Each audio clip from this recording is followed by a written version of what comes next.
বন্ধুরা আবার একটা মুখরোচক খাবার নিয়ে চলে আসলাম।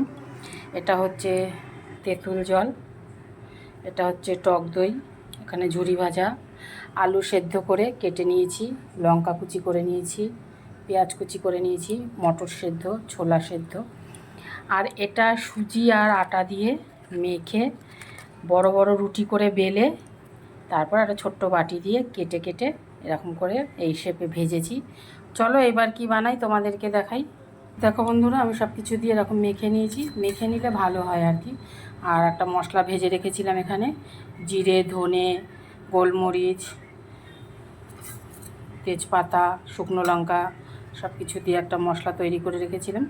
সেই মশলাটা দিয়েও একটু মেখে নেব, তারপরে চলো আবার আসছি। দেখো বন্ধুরা, সাজিয়ে নিয়েছি।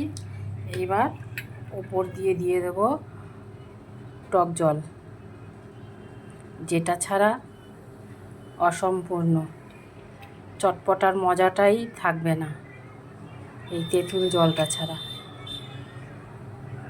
তা তোমরা কারা কারা পছন্দ করো এরকম চটপটা খাবার খেতে? আমার কিছু খেতে ইচ্ছা করলে আমি এরকম বাড়িতেই করে খাই, বাইরের খাবার খুব কম খাই।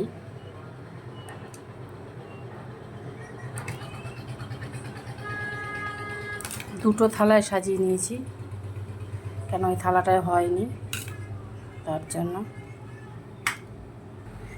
এবার উপর দিয়ে দিয়ে দেবো এই ফ্যাটানো টক দই।